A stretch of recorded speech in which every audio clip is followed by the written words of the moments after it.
Shalom, shalom, shalom. First and foremost, I want to give all honor and glory to Yahweh, by Hashem Yahweh Shai. Yahweh being the name of the Heavenly Father, who the world calls God. Yahweh Shai being the name of his beloved Son, who the world ignorantly calls Jesus. It's the brother Yair Radad at WFI Indiana Can coming at y'all with a quick cold cut through the spirit. Simply going into not looking back. This is your continuous reminder to not look back in the world. Stop thinking about what you used to be, or how you used to have fun. Stop thinking about, oh, it was better before I came. Stop thinking about, oh man, I miss my Saturday nights when I would go out. Stop thinking about old girls. Stop thinking about old boy. Stop thinking about all that. First of all that is in the past. Secondly, guess what? That ain't it no more. Because that road of darkness is not gonna do nothing but lead you to death. The things that we doing and what you're doing, mirroring yourself as close as you can to the words of the Lord, is ultimately going to lead you to everlasting life. And that's what we're trying to gain. That's what the goal is, everlasting life. You understand? To get you together, to get your people together, so on and so forth. But you got to make sure that you're not being enticed continuously by the things of the world, by looking back.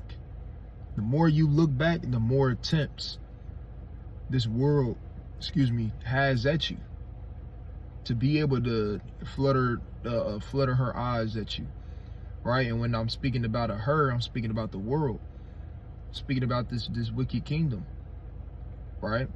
Flutter her eyes at you, speak smooth words to you, right? You gazing upon her figure. Right? What is that? What is you gazing upon her figure? That's you, and you see the bright flashing lights. Right? You see the lights and everything. They got the lights hanging down, and it look nice. You see the cars and the clothes and the aesthetic of the Saturday night life, the nightlife, and all that different stuff like that. You can't pay attention to that. Don't gaze upon America, least you be taken by her attempts, man, and fall by the things that's within her, which is death. Ultimately, that's all you're gonna receive by going back into the world and falling back in love with the world, is death.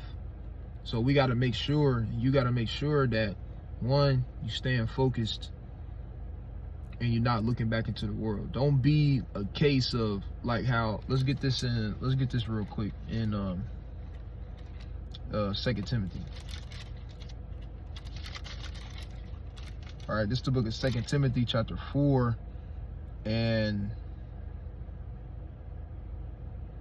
10. All right, this is the book of 2 Timothy chapter 4 and verse 10. It says, "For Damas hath forsaken me, having loved this present world." Don't be like that, man. Don't forsake your brothers, your sisters. Most importantly, don't forsake the Most High God, because you love this present world, man. Because you love this world more than you love the Most High God. Don't do it. Don't do it. Don't look at this truth and say to yourself, man, this truth is hard. I didn't expect this or that and that and this, and man, I'm going through it. Guess what? Anything worth it, anything that has real value, you gotta work hard for. You gonna go through trials, tribulations. You gonna have blood, sweat, and tears. Anything that's of value that you gotta work for, you gotta work for it. How much more everlasting life? You gotta work for it. This is the condition of the battle. You understand? Through much tribulation, guess what? We got to enter into the kingdom of heaven. You have to be able to bear these burdens. And guess what? When you can't bear them, guess what? You get to give these things over to the Most High God, man. And He helps you. You find your comfort in the precepts and in the scriptures. Right? Having these things in this book to be able to learn from, to be able to comfort you, to be able to understand. Like we read about all the time. Matter of fact, I should have led with that to start like I normally do, right? But let's get that in Romans. All right, just like I always do, right? Romans chapter 15. It's the book of Romans chapter 15 and verse 4. It says, for whatsoever things were written aforetime were written for our learning, that we through patience and comfort of the scriptures might have hope. So through these precepts we have comfort and hope. You understand? So when things do get hard, when you are going through these trials, these tribulations, so on and so forth, and the going get tough, so on and so forth, guess what? Rely on these scriptures, rely on these precepts, rely on the Most High God, not the ways of the world. And you looking at it like, man, my life was better when, let me get that precept. Because you can't think like that. You can't have that mentality of my life was better back in the old days when it was this and this and this and that before you came into the truth, right? Let me get this precept in the book of Ecclesiastes. All right, bear with me. Bear with me.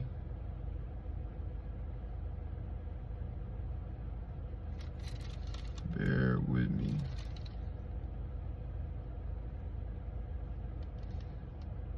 I believe I want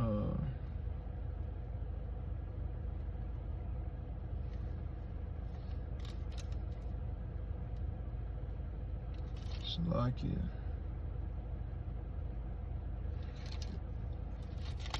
Staying in the cut. Bear with me, Israel. Bear with me, Israel. Bear with me.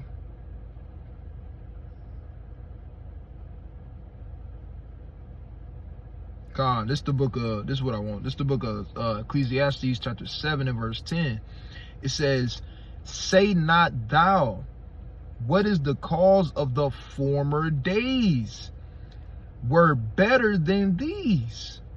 So it said, basically what it's saying is, don't move in the spirit, or don't say, man, what is the cause of the former days was better than these? Like, don't say, man, it was better back in the old days. It was better before I came into the truth. It was better before I knew all of this different stuff. My life was cool. I didn't have to worry about this and this. I wasn't fighting against the flesh every day. Guess what? Because you was giving in to the flesh every single day. That's why it was easy when you was in the world. When you was in the world, your flesh tossed you to and fro. Your flesh was in control. But now that you awake, now that you woke through the spirit and power of the Most High God, guess what? Now you have realization of these things. Now you fighting that good fight. Now you battling. Now you at war with your flesh, so on and so forth. Right? It says, one more time, it says, say not thou, what is the cause of the former days were better than these?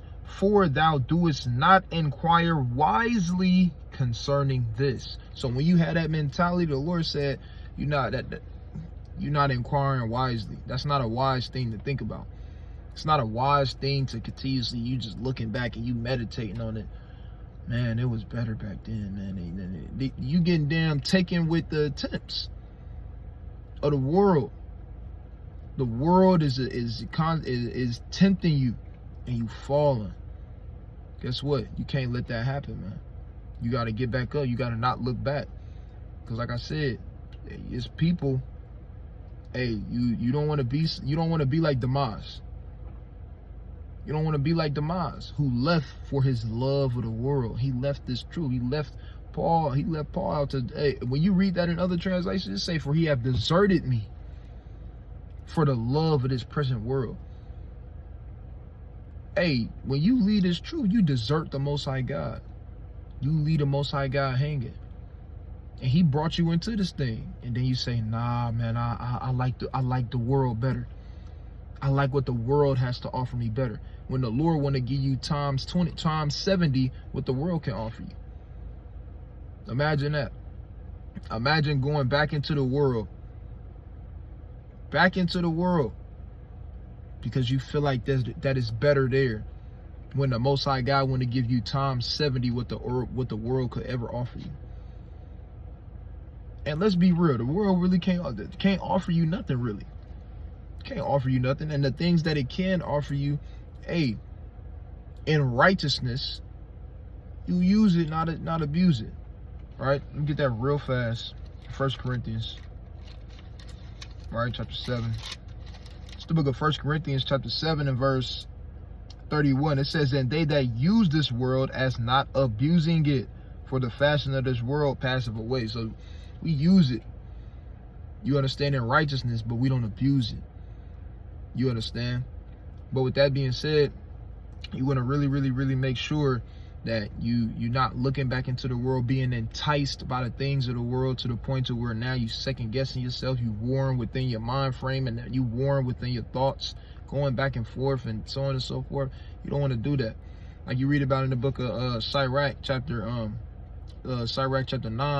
and verse 4, roughly paraphrasing, it says, it goes into not, being around a woman that is a singer or meddling much with a woman that is a singer. It says, for thou shalt be taken with her many attempts.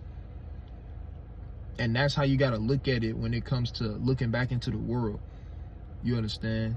You falling back in love with the nightlife. You falling back with the things that you used to do before you came into the knowledge of this truth. You can't fall in love with those things over again, right? You can't deny the love of the Most High God to go back, you understand, to that wicked woman. And by that wicked woman, I'm talking about the doctrines, the philosophies, the ways of this world, the wickedness that this world promotes, the wickedness that the world ultimately has you doing before you came into the truth. All right, we cannot go back to that, right? We get this in the book of Matthew chapter 13. It's the book of Matthew chapter 13 and verse 22.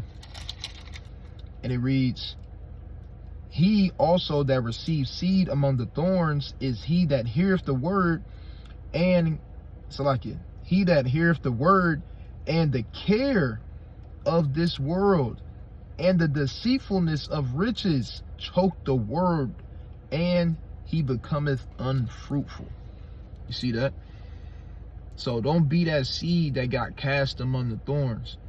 But then guess what? The ways and the love of the world, the deceitfulness of riches, the love of the world, the lusts. Guess what? It choked that word out of you, man. And that happens over time. That's not something like, when we on the highways and byways and certain things happen and we may attribute it to this precept, whatever, or what have you. But ultimately, these things happen over time as well. That seed got planted in you by the Most High God. You understand? The Most High God can have that seed to grow.